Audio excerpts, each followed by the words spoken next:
राधे राधे महाराज जी, आपके चरणों में कोटि कोटि प्रणाम।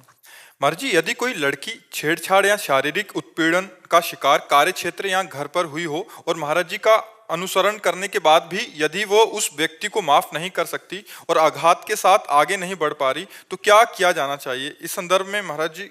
हम तो ऐसे सब माताओं बहनों से कहते हैं कि ये एक ऐसा चैप्टर है जिसमें हमें क्षमा नहीं करना चाहिए।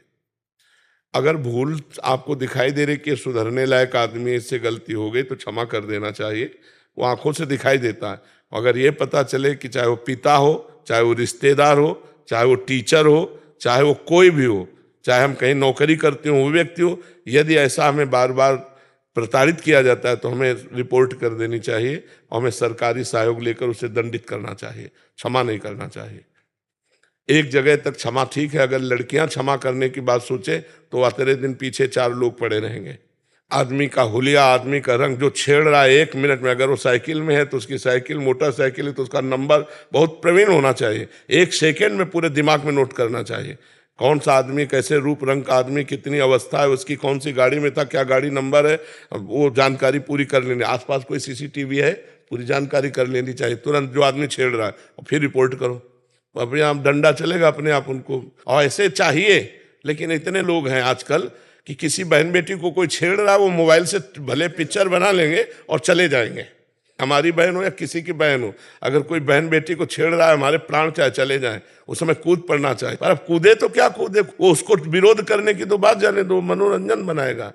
तो हमें लगता है माताओं बहनों को, अगर एक बार कहीं ऐसा नजर आता है कि पहली बार इससे गलती हुई और इससे क्षमा कर देने से आदमी सुधर जाएगा, तो क्षमा कर देना चाहिए, नहीं फिर दबा के नहीं रखना चाहिए, क्योंकि उससे गंदगी बढ़ती चली जाएगी और आपका हृदय जलता चला जाएगा। अगर कोई पारिवारिक सदस्य है या कोई जहां आप काम करते हैं, तो उसको एक बार सचेत कर दें कि अगर दोबारा आपने किया तो आप बहुत ही समस्या में फंस जाएंगे। महाराज जी, जब वो सिचुएशन आता है तो इतना भयभीत कर देता है कि आप कुछ कर ही नहीं पाते हो। नहीं, कैसे भयभीत कर देता है?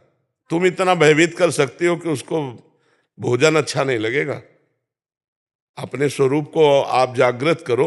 आप इतना भयभीत कर सकते हो कि आपको केवल मुझे छेड़ा, इतनी बात में कानून उसको धर लेगा, इतनी बात पे कानून धर लेगा, मुझे छेड़ा, और कहीं अगर छेड़ा तो फिर तो और कानून आगे है।